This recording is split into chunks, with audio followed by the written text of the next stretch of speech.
जी नमस्कार दोस्तों, मैं सत्य मिश्रा और आप देख रहे हैं टीच ही लर्नर्स का यूट्यूब चैनल। दोस्तों आज हिंदी पेडालॉजी का पहला दिन और पहला चैप्टर है। दोस्तों आपको बता दें कि हिंदी पेडालॉजी से आपके हर एक परीक्षा में, ठीक है, 15 नंबर के प्रश्न जो है दोस्तों पूछे जाते हैं। अगर यहाँ पे हम बात करें, चाहे सीटेट की बात करें, इसके अलावा आपके केवीएस, तो केवीएस के लिए भी इम्पॉर्टेंट है पेडालॉजी, और सीटेट के लिए तो स्पेशली है ही। ठीक है, तो यहाँ पे बताना चाहूँगा आपको कि सीटेट में हिंदी पेडालॉजी से आपके 15 प्रश्न पूछे जाते हैं, और इसके अलावा जो 15 प्रश्न होते हैं वे आपके गद्यांश और पद्यांश से प्रश्न होते हैं। उसके बारे में दोस्तों एक दिन क्लास लेंगे और एक ही दिन में आपका गद्यांश और पद्यांश जो है क्लियर हो जाएगा। लेकिन सबसे ज़्यादा इसमें क्या है, प्रैक्टिस की ज़रूरत होती है। जितना ज़्यादा आप प्रैक्टिस करोगे उतना अच्छा आपका गद्यांश या पद्यांश में जो पकड़ है वो अच्छी होगी। तो यहाँ पे जो आज का पहला चैप्टर आप सभी का वो है आपका हिंदी हिंदी पेडालॉजी का भाषा विकास। जैसे भाषा विकास, ये जो पहला चैप्टर आपका भाषा विकास है, और इसमें हम आज कौन कौन सी चीज़ें पढ़ेंगे उसके बारे में सबसे पहले देख लेते हैं। और फिर उसके बाद एक एक पॉइंट या एक एक पॉइंट को लेके फिर चलेंगे। ठीक है, तो सबसे पहले यहाँ पे आप देख लीजिए, यहाँ पे सबसे पहला आपका है जो चैप्टर का नाम है, उसको देख लीजिए, भाषा अधिगम और अर्जन। ठीक, भाषा अधिगम और अर्जन के बारे में यहाँ पे हम जानेंगे कि भाषा अधिगम होता क्या है, ठीक है, भाषा अर्जन क्या है। उसके बाद आगे की जो चीज़ें हैं, आगे है सबसे पहले जो इसमें आप भाई भाषा अर्जन अलग हो गया, अधिगम अलग हो गया। ठीक है, सबसे पहले हम यहाँ पे जानेंगे कि भाषा होती क्या है और भाषा अनिवार्य क्यों होती है। भाषा के कई रूप के बारे में भी यहाँ पे जानेंगे। ठीक है, तो सबसे पहले हमको यहाँ पे जानना पड़ेगा कि भाषा क्या होती है, तो भाषा के बारे में पढ़ रहे हैं। ठीक, तो अब आगे फिर भाषा के कुछ यहाँ पे आपको भाषा के विविध रूप है, जैसे मातृभाषा, राष्ट्रभाषा, इसके अलावा राजभाषा। ठीक है, तो यहाँ पे इन तीनों के बारे में भी यहाँ पे जानेंगे कि राष्ट्रभाषा क्या होती है, मातृभाषा या राजभाषा क्या होती है। अब आगे आगे हैं यहाँ पे। अब दोस्तों यहाँ पे एक एक पॉइंट डिस्कस किया गया है कंप्लीट तरीके से कि भाषा अर्जन क्या होती है, जिसे लैंग्वेज एक्विजिशन बोलते हैं। ठीक है, इसके बारे में यहाँ पे बताया गया है। आगे क्या चीज़ें हैं इसको भी जान लीजिए। आगे और कुछ है यहाँ पे, भाषा अर्जन की जो विधियां हैं, किस तरीके से भाषा जो है वो अर्जन किया जा सकता है, इसके लिए यहाँ पे कुछ विधियां बताई गई हैं, जैसे अनुकरण के द्वारा, अभ्यास से, या पुनरावृत्ति के द्वारा। ठीक है, तो यहाँ पे भाषा अर्जन की कुछ विधियों की बारे में भी चर्चा किया गया है, इसके बारे में डिस्कस करेंगे। और आगे है आपका कि भाषा अधिगम क्या होता है, इसको लेके भी यहाँ पे चर्चा करेंगे। ठीक है, भाषा अधिगम, लैंग्वेज लर्निंग, ठीक है, जिसको क्या बोला जाता है, लैंग्वेज लर्निंग बोलते हैं, इसके बारे में भी यहाँ पे जानेंगे। फिर आगे इससे रिलेटेड दोस्तों अब यहाँ पे कुछ है, भाषा अधिगम और अर्जन जो है उसमें अंतर क्या होता है, difference between language acquisition and language learning, दोनों में अंतर क्या है, इसके बारे में यहाँ पे जानेंगे। आगे है इनसे रिलेटेड दोस्तों कुछ प्रश्न भी हैं जो आपके भाषा अधिगम और अर्जन से रिलेटेड प्रश्न हैं, अक्सर एग्जाम में पूछे भी गए हैं, तो इनके बारे में भी यहाँ पे देखेंगे। यहाँ पे दोस्तों 5-6 प्रश्न हैं भाषा अधिगम और अर्जन से। ठीक है, 15-20 क्लास दोस्तों, और आपका जो हिंदी पेडोलॉजी है पूरी तरीके से समाप्त होगा और आपके दोस्तों 15 नंबर फिक्स होंगे। ठीक है, तो इसको लेकर दोस्तों आपको पूरा 15 से 20 क्लास आपको देखने के लिए मिलेंगे, और वीडियो को दोस्तों लाइक शेयर सब्सक्राइब दोस्तों जरूर करिएगा। ठीक है, चलिए सबसे पहले यहाँ पे जो पॉइंट है जिसके बारे में यहाँ पे चर्चा करने वाले हैं, डिस्कस करेंगे, वो है आपका भाषा। ठीक है, सबसे पहले यहाँ पे जो भाषा है इसके बारे में यहाँ पे जानेंगे कि भाषा आखिर होता क्या है, भाषा है क्या। ठीक है, तो भाषा की अगर हम बात करते हैं तो भाषा एक तरीके से औजार कह सकते हैं। ठीक है, जिसका उपयोग जिंदगी के अनुभव को साझा करने के लिए प्रयोग किया जाता है। ठीक है, कह सकते हैं कि भाषा संप्रेषण का एक साधन है। संप्रेषण दोस्तों, जब हम अपनी बात को किसी के समक्ष कह सकें और उसकी बातों को सुन सकें या ग्रहण कर सकें, या उसकी बात हमको समझ में आ जाए, और उसी को क्या कहते हैं, भाषा कहते हैं। ठीक है, भाषा का सबका देखिए अपना अपना एक अलग अलग भाषा होती है। ठीक है, कोई बच्चा जो होता है किसी की देखिए भाषा होती है, कोई सांकेतिक भाषा में बोल देता है, या कोई बच्चा होता है, ठीक है, आपको जितने ज़्यादा दोस्तों आपको बता दें कि भाषा अनुकरण या परिवर्तनशील होती है, जितनी ज़्यादा भाषा की अनुकरण किया जाएगा और उतनी ज़्यादा क्या होती है आपकी भाषा पे पकड़ जो है अच्छी बनी रहती है। ठीक है, तो क्या होती है भाषा दोस्तों, भाषा एक दूसरे के सानिध्य में फलती फूलती। अगर कह दें कि भाषा अंतः क्रिया के सामाजिक अंतः क्रिया से ज़्यादा फैलती है। ठीक है, तो कह सकते हैं कि भाषा एक दूसरे के सानिध्य से दोस्तों क्या होती है, ज़्यादा फैलती फूलती है। ठीक है, सानिध्य से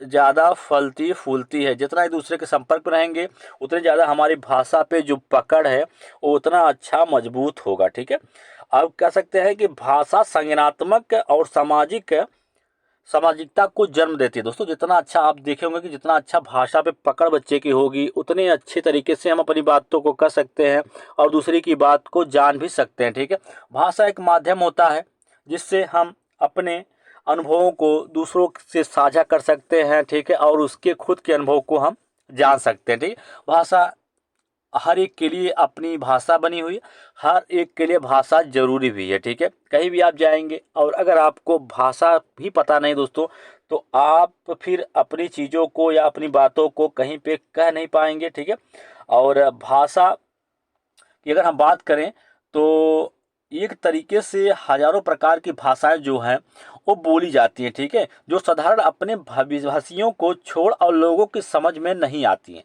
ठीक है, कई कई तरीके से आप देखेंगे दोस्तों, कुछ लोगों की ऐसी भाषा होती है आ, कि उनको खुद समझ में आएगी। दोस्तों जैसे आप कहीं ट्रेन में यात्रा कर रहे होते हैं तो ठीक है, तो आप खुद वहाँ पे सुनते हैं दोस्तों, कई तरीके के लोग वहाँ पे ट्रेन में होते हैं, तो वहाँ पे सबकी अपनी अपनी भाषा होती है, सब अपनी अपनी तरीके से अपनी बात को रखते हैं। ठीक है, अपनी अपनी बात को रखते हैं तो कुछ लोगों की भाषा जो है समझ में आ जाती है, जो हमारे आस पास पड़ोस के होते हैं और जो थोड़ा दूर के होते हैं उनकी भाषा हमको समझ नहीं आती। तो इस तरीके से यहाँ पे हम कह सकते हैं कि भाषा जो होती है एक संप्रेषण करने का तरीका होता है जिससे हम अपनी बातों को दूसरे के समक्ष कहते हैं या बोल सकते हैं। ठीक है, तो यहाँ पे दोस्तों भाषा हो गया। अब आगे चलते हैं, भाषा के विविध रूप की यहाँ पे चर्चा की गई, यहाँ बातें हो रही हैं भाषा के विविध रूप की। तो कुछ यहाँ पे दोस्तों मातृभाषा है, राजभाषा है या राष्ट्रभाषा है। ठीक है, तो सबसे पहले यहाँ पे आप जान लीजिए कि मातृभाषा क्या होती है। प्रत्येक की अपनी, देखिए भाषा के विविध रूप है, भाषा के विविध रूप है, मातृभाषा है, राष्ट्रभाषा है, सॉरी यहाँ पे राष्ट्रभाषा होगी और इसके अलावा राजभाषा। तो यहाँ पे अगर हम मातृभाषा की बात करें तो मदर टंग होता है, टंग। ठीक है, तो यहाँ पे होता क्या है भैया, प्रत्येक प्रत्येक लोग की अपनी खुद की भाषा होती है। ठीक है, जो जहाँ से बिलोंग करता है वहाँ जो उसके आसपास पड़ोस में की भाषा होती है उसको सीख लेता है। बच्चा पैदा होता है तो उसकी जो मदर लैंग्वेज होती है उसको खुद याद हो जाती है, मतलब कहने का मतलब है उसको खुद उस पर पकड़ बन जाती है। जाहिर सी बात है उसी भाषा को सुनता रहता है और वही भाषा वो ग्रहण कर लेता है। तो हर एक बच्चे की अपनी मदर लैंग्वेज होती है और जो माता माता जो होती है बच्चे के जिस भाषा का प्रयोग करती है उसे उसकी मातृभाषा कह सकते हैं, क्योंकि वही बच्चा सबसे पहले सुनता और ग्रहण करता है। ठीक है, सबकी अपनी अपनी भाषा होती है। जैसे कोई बिहार से है तो बिहारी बोलेगा, अवध से है तो अवधी बोलेगा। तो कह सकते हैं कि यहाँ पे सबकी अपनी अपनी भाषा होती है। कोई इंग्लिश विदेशी है तो भाई जाहिर सी बात है वो इंग्लिश लैंग्वेज का यूज करेगा बोलने के लिए, अपनी बात को रखने के लिए।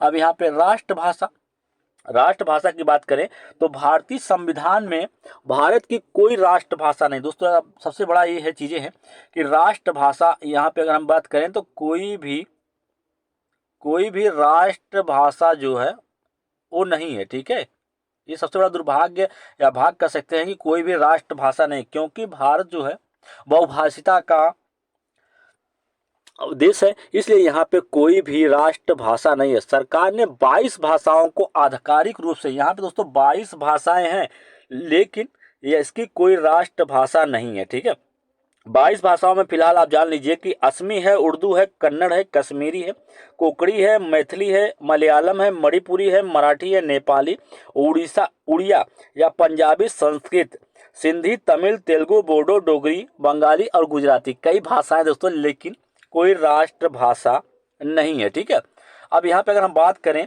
कि राजभाषा की, तो किसी राज्य या देश की घोषित भाषा को, किसी राज्य या देश की घोषित भाषा को ही क्या कहते हैं, राजभाषा कहा जाता है जिसका उपयोग दोस्तों सभी सरकारी प्रयोजन अर्थात सरकारी कामकाज में सरकारी काम काज में उपयोग किया जाता है वो सभी क्या होती हैं आपकी राजभाषा होती है। ठीक है, भारतीय संविधान के अनुच्छेद 300 जो अनुच्छेद जो है 343 एक है दोस्तों, 343 एक के अंतर्गत देवनागरी लिपि में हिंदी को संघ की राजभाषा जो है उसको घोषित किया गया है। हिंदी को राजभाषा के रूप में घोषित किया गया है। ये एक ऐसी भाषा है जो सरकारी कामकाज के रूप में प्रयोग की जाती है। ये क्या हो गई आपकी राजभाषा हुई। दोस्तों आपको समझ में आ गया होगा कि भाषा के जो विविध रूप है, यहाँ पे कुछ रूप है दोस्तों जो मातृभाषा होती है, जो सबकी अपनी अपनी मदर लैंग्वेज होती है। ठीक है, वो अपनी मातृभाषा जो बच्चा अपने माता से सीखता है या अपने आसपास पड़ोस से सीखता है। वहीं अगर हम राष्ट्रभाषा की बात करें तो भारतीय संविधान में भारत की कोई भी अपनी राष्ट्रभाषा नहीं है, जबकि यहाँ पे 22 प्रकार की भाषाएं बोली जाती है दोस्तों। क्योंकि बहुभाषिता का प्रदेश है, इस कारण सबकी अपनी अपनी भाषाएं हैं, इस कारण यहाँ पे कोई स्पेशल राष्ट्रभाषा घोषित नहीं की गई है। ठीक है, अब राजभाषा ऐसी भाषा है जो कि सरकारी कामकाज के रूप में उपयोग की जाती है। भारतीय संविधान 343 में इसकी व्याख्या भी की गई है और इसलिए हिंदी को एक क्या घोषित किया गया, हिंदी एक राजभाषा है। तो कभी कभी दोस्तों पूछ लेता है कि हिंदी क्या है, हिंदी जो है हिंदी राजभाषा है या राष्ट्रभाषा है।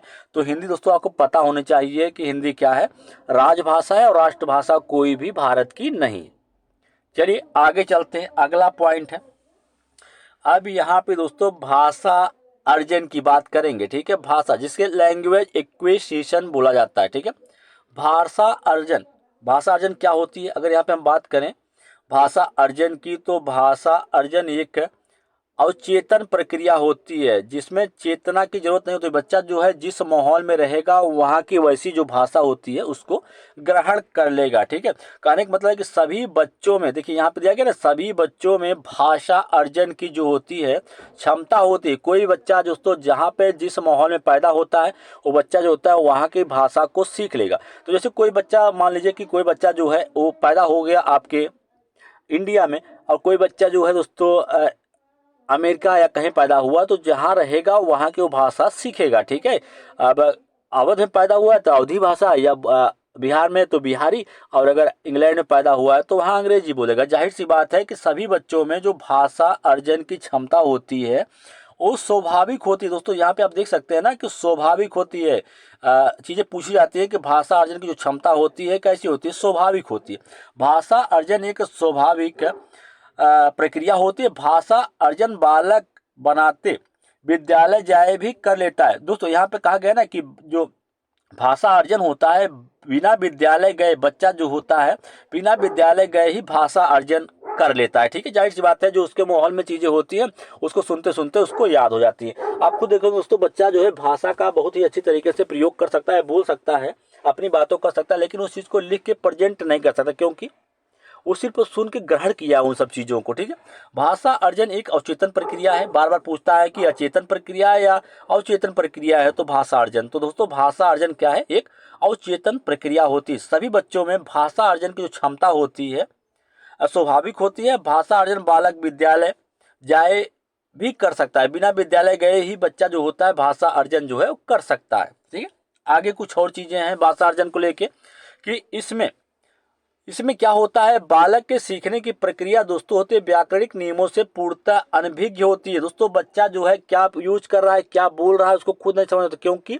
इसमें उसको व्याकरण का कोई भी नॉलेज नहीं होता है। ठीक है, ये सारी चीज़ें जब बच्चा स्कूल जाएगा या विद्यालय जाएगा तो वहाँ पे वो चीज़ें ग्रहण करेगा, सीखेगा। ठीक है, तो यहाँ पे बच्चा भाषा अर्जन कर रहा है। ठीक है, अभी वो इन सब चीज़ों से अनभिज्ञ है, चाहे व्याकरण के कोई नियम हो या किस तरीके से दोस्तों उसको पढ़ना या लिखना है। ठीक है, ये सारी चीज़ें उसको नहीं पता है। बालक वातावरण और लोगों के बीच अंतः क्रिया से भाषा अर्जित करता है। जाहिर सी बात है बच्चा जो है लोगों के बीच पैदा होता है तो कुछ अपने परिवार के पास रहेगा या आसपास पड़ोस के लोगों के पास, तो वहीं से जो बातें होती हैं या जो भाषा होती है उसको क्या कर लेता है, अर्जित कर लेता है, ठीक है, और उसी के द्वारा अपनी बातों को कहता भी है। छोटा बच्चा दोस्तों अपनी बात को, किसी चीज़ को, देखिए छोटा बच्चा होता है, उसको पानी चाहिए होता है तो मम या इशारा करके चीज़ों को कहता है, ठीक है। तो हर एक चीज़ बच्चा जो है पहले परिवार से पहले सीखता है। उसकी जो माता होती है बच्चे की पहले गुरु होती है, ठीक है। ये चीज़ें हैं भाषा अर्जन के लिए। अब यहीं पे बात करें तो भाषा अर्जन की कुछ विधियां भी हैं, उसको लेके यहाँ पे चर्चा करते हैं। तो भाषा अर्जन, चलिए यहाँ पे भाषा अर्जन करने की कुछ विधियां भी दी गई हैं। पहला है अनुकरण द्वारा। अनुकरण द्वारा बालक जब भी भाषा के नए नियम या व्याकरण के नियम सुनता है तो वह उसे बिना अर्थ जाने दोहराता है।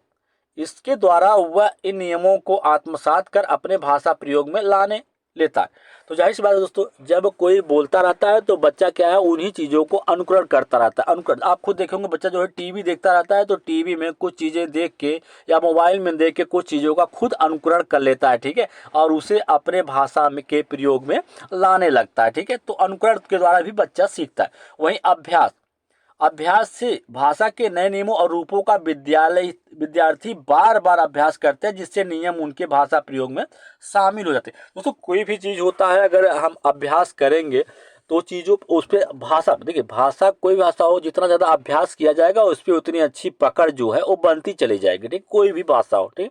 कुछ लोग होते हैं बिना विद्यालय के इतनी अच्छे तरीके से भाषा प्रेजेंट करेंगे, या कोई भी उनकी जो बोलने का तरीका होगा या लैंग्वेज होगा बहुत ही अच्छा होगा, ठीक है।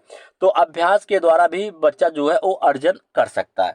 आगे चीजें हैं, पुनरावृत्ति में बालक भाषा के जिन नियमों या रूपों को बार बार सुनता है, पुनरावृत्ति दोहराना, ठीक है, किसी चीज को बार बार दोहराने से भी, अगर शिक्षक दोस्तों किसी चीज को बता रहा है या बच्चा किसी चीज को बार बार सुन रहा है तो खुद उन चीजों को क्या कर लेता है, ग्रहण कर लेता है, वही नियम उसे याद हो जाते हैं और वह उसे अपने व्यवहार में लाने लगता है। जाहिर सी बात है दोस्तों, अगर कोई चीज हम बार बार सुनते हैं और उसकी पुनरावृत्ति हो रही होती है तो चीजें खुद क्या होती है, याद हो जाती हैं, ठीक है। आगे चलते दोस्तों, अब यहाँ पे हम भाषा अर्जन के बारे में जान लिए। भाषा अर्जन क्या होता है, भाषा अर्जन करने की विधियाँ क्या होती है दोस्तों। पहला अभ्यास है, ठीक है, अब पहला अनुकरण हो गया, दूसरा अभ्यास हो गया, तीसरा पुनरावृत्ति हो गया। ये तीनों क्या है, भाषा अर्जन की विधियाँ। आगे चलते हैं दोस्तों, भाषा अधिगम क्या होता है। जैसा कि दोस्तों आप सबको मैंने बताया कि भाषा अर्जन जो होता है स्वाभाविक होता है। बच्चा जो होता है जिस माहौल में रहता है वहाँ आसपास के लोग जैसे होते हैं उसी तरीके की वो भाषा जो है वो ग्रहण कर लेता है, ठीक है। जबकि अर्जन जो है उसके थोड़ा विपरीत है, ठीक है। यहाँ पे आप देखेंगे कि अर्जन भाषा अधिगम लैंग्वेज लर्निंग, ठीक है। अधिगम जो होता है दो शब्द से मिलकर बना होता है। पहला शब्द है आपका अधि और दूसरा क्या होता है, गम। यहाँ अगर हम अधि का बात करें तो अधि मतलब होता है भली प्रकार, और वहीं गम की बात करें जानना। अधिगम का मतलब होता है अधिगम की प्रक्रिया जीवन भर चलती रहती है, ठीक है। किसी बात या विषय के समीप अच्छी तरह जाना, या देखिए किसी चीज़ को अच्छी तरीके से जान लेना या उसके बारे में समझ लेना, वही क्या कहलाता है, आपका लर्निंग कहलाता है। देखिए यहाँ पे कहा गया ना, किसी बात या विषय के समीप अच्छी तरह जाना और उसकी भली भांति जानकारी प्राप्त करना ही क्या कहलाता है, अधिगम करना कहलाता है, ठीक है दोस्तों। अधिगम की जो प्रक्रिया होती है एक तरीके से सिस्टमैटिक ढंग से होती है, ठीक है। और वहीं पे अर्जन जो होता है उसके लिए किसी भी चीज़ की जरूरत नहीं होती, ठीक है। यहाँ पे आप जान लीजिए कि अगर एक बार हम बात करें कि अधिगम जो होता है दो शब्द से मिलकर आपको बना है, अधि तथा गम से, ठीक है। तो यहाँ पे अधिगम का अर्थ होता है किसी बात या विषय के समीप अच्छी तरह जाना या उसे अच्छी प्रकार से ग्रहण कर लेना ही क्या कहलाता है, आपका भाषा या अधिगम कहलाता है दोस्तों, ठीक है। अधिगम किसी चीज़ के बारे में अच्छी सी पकड़ कर लेना। जैसे क्या होता है, ज्ञान नहीं होता दोस्तों तब भी हम क्या करते हैं, अर्जन करते हैं भाषा का और उसका उपयोग ही करते रहते हैं, ठीक है। लेकिन यहाँ पे चीज़ ये होता है कि उस चीज़ के बारे में अच्छी से क्या हो जाना, पकड़ हो जाना, ठीक है। आगे चलते हैं। अब यहाँ पे जो अधिगम का मतलब होता है दोस्तों सीखना, किसी भी चीज को सीखना, ठीक है, क्या कहलाता है, अधिगम कहलाता है, लर्निंग, ठीक है। तो सीखने की प्रक्रिया में व्यक्ति की शक्ति और रुचि जो होती है, रुचि के कारण विकसित होती है। अगर हम यहाँ पे बात करें कि सीखना जो होता है, सीखने की प्रक्रिया व्यक्ति की शक्ति और रुचि के कारण विकसित हो। जब किसी चीज़ में हमारी रुचि होगी या हम उसको सीखना चाहेंगे, ठीक है, उसके लिए हमारे पास ऊर्जा होगी पर्याप्त। कोई चीज़ें होती दोस्तों, अगर हमारी रुचि ही नहीं होती, किसी चीज़ में रुचि नहीं होती है, तो हम उस चीज़ को सीख भी नहीं पाते हैं। चाहे हमको जोर जबरदस्ती से, देखिए कोई बच्चा होता है उसको जोर जबरदस्ती से स्कूल भेजा जाएगा या कहीं पर ट्यूशन लगा दिया जाएगा, अगर उसकी खुद की रुचि नहीं होगी, वो आलसी होगा, उसकी शक्ति नहीं काम करेगी, तो बच्चा जो है उस चीज़ को सीख नहीं पाएगा। बच्चों में स्वयं अनुभूति द्वारा भी सीखने की प्रक्रिया होती है। जैसे देखिए दोस्तों, बच्चा जब किसी चीज़ का स्वयं अनुभव करेगा या किसी चीज़ में खुद पार्टिसिपेट करेगा या भाग लेगा, तो उससे क्या होगी, उस चीज़ से वो सीखेगा। जैसे बालक किसी जलती हुई वस्तु को छूने का प्रयास करता है और छूने के बाद की अनुभूति से वह यह निष्कर्ष निकालता है कि जलती हुई वस्तु को छूना नहीं है। तो यहाँ भी दोस्तों क्या है, बच्चा सीख गया है। कभी कभी बच्चा क्या होता है कि किसी चीज़ को छूता है या कहीं पे गिर जाता है, तो उससे खुद से उस चीज़ सीखता है, ठीक है, कि ऐसा हमको नहीं करना है, नहीं तो हम यहाँ पे जाके गिर जाएंगे, ठीक है, या ऐसा नहीं करना, ठीक है। तो अधिगम कि यह प्रक्रिया सदैव एक समान गति से नहीं होती। देखिए अधिगम की जो प्रक्रिया होती है हमेशा एक समान गति से नहीं होती, ठीक है। इसमें प्रेरणा के द्वारा वृद्धि और प्रभावित करने वाले कारकों से इसकी गति जो है वो धीमी पड़ सकती है। देखिए कभी कभी होता है क्या कि इसमें प्रेरणा की अगर कमी हो जाती है किसी चीज़ में, या कह सकते हैं कि मोटिवेशन नहीं मिल पाता है किसी चीज़ को सीखने के लिए, या बच्चे की रुचि नहीं होती है, तो उसके सीखने की जो गति होती है वो धीमी हो जाती है, अर्थात कह सकते हैं कि प्रभावित हो जाती है। तो ये रहा आपका अर्जन और अधिगम। अब चलिए इन दोनों के बारे में अंतर जान लेते हैं कि दोनों में अंतर क्या है, ठीक है दोस्तों। तो अधिगम और जो आपका भाषा होता है, इन दोनों में अंतर जान लीजिए कि सबसे पहले हम यहाँ पे बात करेंगे अधिगम की। भाषा अधिगम जो होता है क्या होता है, प्रयास पूर्ण होता है, ठीक है, और यह कह सकते हैं कि यह एक चेतन प्रक्रिया होती है। क्या होती है, भाषा जो होता है अभ्यास पूर्ण होता है, ठीक है। क्या होता है, अधिगम जो होता है प्रयास पूर्ण होता है। जितना ज़्यादा हम प्रयास करेंगे उतने अच्छी हमारी जो है भाषा पे पकड़ अच्छी बनती चली जाएगी, ठीक है। और यह क्या होती है, एक प्रकार से चेतन प्रक्रिया होती है। इस चीज़ में जो भी जानते हैं या सीखते हैं वो एक चेतना में रहकर सीखते हैं, ठीक है। इसमें पाठ्य पुस्तक तथा नियमों का पालन करना पड़ता है तथा आवश्यकता अनुसार भाषाओं का अनुवाद होता है, ठीक है। यहाँ पे आपके सीखने के जो भाषा अधिगम है, इसके लिए दोस्तों आप जान लीजिए कि इसमें आपके पास पाठ्य पुस्तक होगी, एक सिलेबस आपको दिया जाएगा, उसी सिलेबस के अकॉर्डिंग आपको चीज़ें जो है सीखनी है और पढ़नी है, ठीक है। भाषा सिखाने में भिन्न भिन्न शिक्षण विधियों का भी प्रयोग किया जाता है। भाषा सीखने में या भाषा अधिगम करने में विभिन्न प्रकार की शिक्षण विधियों का भी प्रयोग किया जाता है। भाषा व्याकरणिक नियमों द्वारा सिखाई जाती है। भाषा में हर एक चीज़ जो होता है व्याकरण तरीके से सिखाया जाता है, नाउन प्रोनाउन, ठीक है। इसके बाद हर एक चीज़ें यहाँ पे आपको सिखाई जाती है। वहीं पे अगर हम बात करें कि अर्जन क्या होता है, तो भाषा अर्जन की प्रक्रिया जो होती है एक तरीके से सहज और स्वाभाविक होती है, ठीक है दोस्तों। सहज और स्वाभाविक या अचेतन प्रक्रिया भी इसको कहा जाता है, ठीक है। अचेतन या कह सकते हैं कि अवचेतन, सभी बच्चे भाषा अर्जन की जो क्षमता होती है, सभी बच्चों में भाषा अर्जन की जो क्षमता होती है वो स्वाभाविक होती है। स्वाभाविक रूप से बच्चा जो होता है भाषा अर्जन को वो क्या कर लेता है, सीख लेता है, ठीक है दोस्तों। तो सभी बच्चों में भाषा अर्जन की जो क्षमता होती है स्वाभाविक होती है। अब यही बात करें अगर हम कि इसके लिए किसी प्रकार का कोई व्याकरण या नियम जो है वो नहीं सिखाया जाता है। इसमें बच्चा जो होता है व्याकरणिक नियमों से पूरी तरीके से अनभिज्ञ होता है, उसे कोई भी नॉलेज नहीं होता है। बालक वातावरण और लोगों के बीच अंतः क्रिया से भाषा जो है वो अर्जित करता है, ठीक है।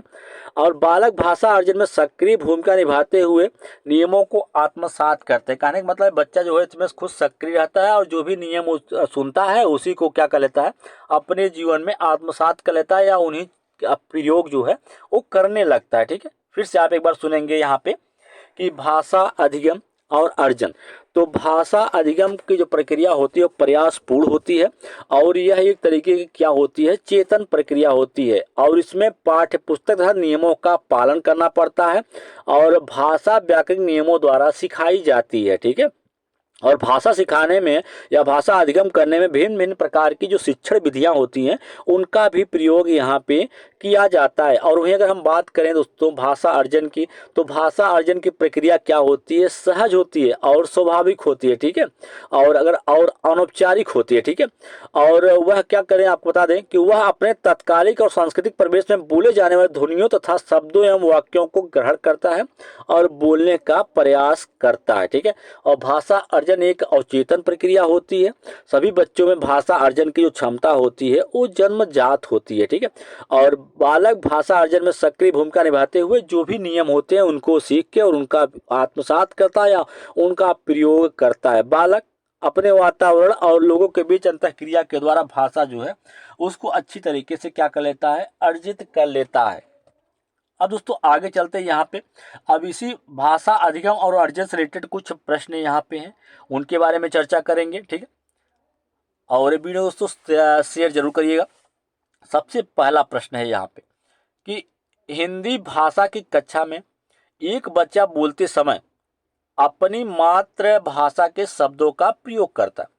ऐसी स्थिति में आप क्या करेंगे। दोस्तों यहाँ पे एक शिक्षक के बारे में पूछा जा रहा है कि एक शिक्षक के तौर पे आप कार्य कर रहे हैं और एक बच्चा जो है क्लास में या कक्षा में मातृभाषा अपनी मदर टंग का यूज कर देता है, तो आप क्या करेंगे, ठीक है। उसे टोकेंगे नहीं और उसकी मातृभाषा के शब्दों के स्थान पर हिंदी के शब्दों का प्रयोग कर वाक्य को दोहराएंगे। वहीं दूसरा है कि उसे टोकेंगे नहीं, उसकी मातृभाषा के शब्दों का प्रयोग कर स्वयं भी करेंगे। उसे टोकेंगे और उसकी मातृभाषा के शब्दों के स्थान पर हिंदी के शब्दों का प्रयोग दृढ़ता से करवाएंगे। उसकी भाषिक अभिव्यक्ति पर ध्यान नहीं देंगे और पाठ जारी रखेंगे। बिल्कुल वैसे दोस्तों, अगर आप बच्चे की भाषिक अभिव्यक्ति पर ध्यान नहीं देंगे कि बच्चा जो है किस तरीके से अपनी बातों को कह रहा है या कहने की कोशिश कर रहा है, तो ये गलत बात है, ठीक है। अगर आप शिक्षक के तौर पर कार्य कर रहे हैं तो आपको उसकी भाषिक अभिव्यक्ति पर बिल्कुल भी ध्यान देना पड़ेगा, ठीक है। और उसे टोकेंगे, बिल्कुल दोस्तों, अगर बच्चा अपनी मातृभाषा का प्रयोग करके अपनी बात को कहने की कोशिश कर रहा है तो उसे टोकने का प्रयास बिल्कुल भी नहीं करेंगे। उसे टोकेंगे नहीं और उसकी मातृभाषा के शब्दों का ही प्रयोग स्वयं भी करेंगे, बिल्कुल गलत दोस्तों। अब उसमें हम सुधार करने की कोशिश करेंगे। जो बच्चा मातृभाषा का प्रयोग कर रहा है उसी मातृभाषा का प्रयोग करके उसे अन्य भाषा जो है उसको सिखाने का क्या किया जाएगा, यहाँ पे प्रयत्न या प्रयास किया जाएगा। तो जो सबसे अच्छा प्रश्न का जवाब होता है दोस्तों उसको देखते हैं। अब तीन प्रश्न तो इस प्रश्न के तीन ऑप्शन बिल्कुल छाड़ दिए गए हैं। अब आपके पास एक ही बच रहा है, तो उसे क्या करेंगे, बिल्कुल टोकेंगे नहीं। तो यहाँ पे दोस्तों उसको क्या करना है, बिल्कुल भी टोकना नहीं है, ठीक है। और उसकी मातृभाषा के शब्दों के स्थान पर हिंदी के शब्दों का प्रयोग कर वाक्य को दोहराएंगे, बिल्कुल सही। इस प्रश्न का राइट जवाब ऑप्शन नंबर फर्स्ट हो जाएगा। अब वहीं चलेंगे अगले प्रश्न पे। प्रश्न संख्या नेक्स्ट है। अब यहाँ पे पूछा रहा है कि भाषा अर्जित करने के संबंध में कौन सा कथन उचित नहीं है। दोस्तों आपको पता है कि भाषा अर्जन की जो क्षमता होती है वो स्वाभाविक होती है और चेतन होती है। बच्चा जो होता है अपने वातावरण या जहाँ पे रहता है वहीं की भाषा जो है सीख लेता है। तो और बातें कही गई थी कि भाषा अर्जित जो होता है सहज होता है, स्वाभाविक होता है और अनौपचारिक होता है। तो दोस्तों अगर आप पिछला जो चीज़ें बताई गई अगर आप उसको सुन लिए होंगे तो सारे प्रश्न जो हैं बहुत ही आसान है। भाषा क्या है, यह एक सहज प्रक्रिया है, यह एक स्वाभाविक प्रक्रिया है। बच्चे भाषा के नियमों को आत्मसात करते हैं, बच्चों को नियम बनाना सिखाया जाता है। दोस्तों यहाँ पे कहा गया है ना, सबसे पहले आप जब प्रश्न पढ़ा करिए तो बिल्कुल भी उस चीज़ को एकदम ध्यान से, भाषा अर्जित करने की संदर्भ में कौन सा कथन क्या है उचित नहीं है, ठीक है, नहीं कहा गया है, ठीक है। तो भाषा क्या होती है, एक सहज प्रक्रिया होती है, बिल्कुल सही। यह एक स्वाभाविक प्रक्रिया होती है। बच्चे भाषा के नियमों को आत्मसात करते हैं। कारण पता जब बच्चा जो होता है अपने वातावरण में जो भी चीज़ें या अपने आसपास से जो भी चीज़ें या नियम सुनता है उसी को अपने भाषा में उसका आत्मसात या उसका प्रयोग करता है। तो बिल्कुल सही। यहाँ पे बच्चों को नियम बनाना सिखाया जाता है, बिल्कुल गलत। इसमें किसी प्रकार का कोई नियम नहीं यूज किया जाता है, ठीक है। बच्चे में प्रत्येक बच्चे में स्वाभाविक क्षमता होती है कि जो बच्चा होता है भाषा अर्जित कर सके, ठीक है। आगे चलते हैं। अगला प्रश्न है यहाँ पे प्रश्न संख्या नेक्स्ट है। अब यहाँ पे देखिए दोस्तों क्या पूछा जा रहा है कि भाषा सीखने और भाषा अर्जित करने में अंतर का मुख्य आधार क्या है। दोस्तों भाषा सीखना और भाषा अर्जित करना, ठीक है, दोनों में अंतर का मुख्य आधार क्या है, मेन पॉइंट क्या है, किस आधार पे जो है भाषा सीखा और भाषा अर्जित किया जाता है। तो भाषा का प्रवेश, भाषा की प्रकृति, भाषा की जटिलता या भाषा का सौंदर्य।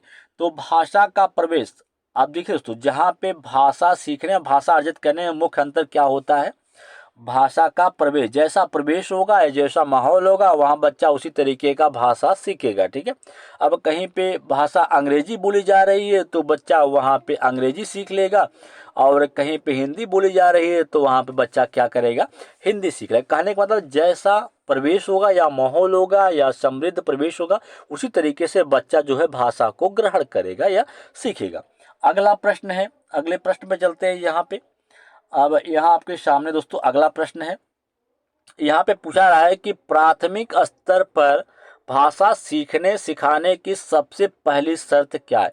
प्राथमिक स्तर की बात की जा रही है, यहाँ पे प्राइमरी लेवल का बच्चा है, उसमें भाषा सीखने सिखाने में सबसे पहली शर्त क्या होती है। पहला है कि निवेश एवं समृद्ध संप्रेषण का वातावरण हो, बाल साहित्यकारों का साहित्य, चार्ट पोस्टर से सुसज्जित कक्षा, सरल पाठ्य पुस्तक। तो दोस्तों देखिए, अभी जब बात हम यहाँ पे कर रहे थे भाषा अधिगम और अर्जन की, तो सबसे मेन पॉइंट क्या होता है, माहौल की बात की जाती है या जैसा प्रवेश होगा वहाँ पे प्रवेश की बात की जा रही थी। तो प्राथमिक स्तर पर भाषा सिखाने का सबसे पहली शर्त क्या होती है कि सरल पाठ्य पुस्तक। पाठ्य पुस्तक का दोस्तों बिल्कुल, पाठ्य पुस्तक जो चीज़ें हैं आगे के लिए इंपॉर्टेंट हो सकते हैं, लेकिन प्राथमिक स्तर पर सिखाने के लिए सबसे पहली जो शर्त यहाँ पे रखी गई वो क्या है कि निवेश या समृद्ध संप्रेषण का वातावरण। सबसे पहला दोस्तों क्या होता है, सबसे महत्वपूर्ण होता है ये चीजें दोस्तों, चार्ट पोस्टर से सुसज्जित कक्षा, ये आगे की चीजें हैं, लेकिन सबसे पहला जो, और बाल साहित्य, ये भी सारी चीजें दोस्तों, लेकिन सबसे पहले आपको सबसे जो महत्वपूर्ण चीज है, मेन पॉइंट है, उसको आपको ध्यान देना है। तो सबसे पहला निवेश या समृद्ध संप्रेषण का वातावरण।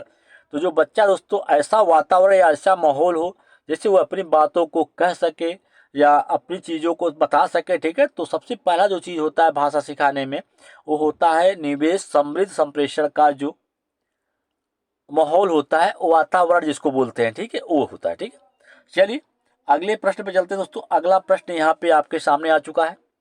यहाँ पे बच्चे बोलचाल की भाषा का अनुभव लेकर विद्यालय आते हैं, इसका निहितार्थ है कि दोस्तों बच्चा जो है बोलचाल की भाषा का अनुभव या कह सकते हैं कि उसका जानकारी या ज्ञान लेके कहाँ आता है, विद्यालय में आता है। तो इसका मतलब क्या है, बच्चों को बोलचाल की भाषा न सिखाई जाए, बच्चों की बोलचाल की भाषा को सुधारा जाए, बच्चों के भाषाई अनुभवों का उचित प्रयोग किया जाए, बच्चों के भाषाई अनुभवों को कक्षा के बाहर रखा जाए। तो दोस्तों यहाँ पे जो भी बच्चा आता है, जैसा माहौल होता है वहाँ से वो सारी चीज़ें या बातों को सीख के ही विद्यालय या आता है। तो इसका मतलब ये होता है कि इसका निहितार्थ ये होता है कि बच्चों को बोलचाल की भाषा न सिखाई जाए, बिल्कुल गलत है दोस्तों। बच्चों की बोलचाल की भाषा को क्या किया जाए, सुधारा जाए, या बच्चों की भाषाई अनुभवों का उचित प्रयोग किया जाए। जो भी बच्चा अपने घर से या जो भी विविध भाषा को लेके अपने घर से आया हुआ है उसको एक संसाधन के रूप में देखा जाना चाहिए, और बच्चों के भाषाई अनुभवों का क्या है, उचित प्रयोग किया जाए। ठीक है, उसका उचित प्रयोग करना चाहिए, बिल्कुल सही। तो इस प्रश्न का राइट जवाब क्या होगा, ऑप्शन नंबर 3 होगा। ठीक है, तो जाहिर सी बात है दोस्तों, प्रत्येक बच्चा जो होता है अपने घर से कुछ न कुछ अनुभव या कुछ बातें या बहुभाषिता को लेके आता है। अब ऐसा नहीं है कि बच्चे के भाषा अनुभवों को कक्षा के बाहर रख देंगे। ठीक है, जाहिर सी बात है उसी भाषा का प्रयोग करके ही उसे अन्य भाषाएं जो है वो सिखाई जाती हैं। तो बिल्कुल अगर कक्षा के बाहर रख देंगे तो बच्चा वह भाषा को सीख नहीं पाएगा। यहाँ पे ये भी गलत है आपका, बच्चों की बोलचाल की भाषा को सुधारा जाए। ये भी सुधारने को जो होते हैं दोस्तों, जब बच्चों के भाषाई अनुभवों का उचित तरीके से आप प्रयोग करेंगे तो उस बच्चे के भाषा में खुद न खुद सुधार आ जाएगा। ठीक है दोस्तों,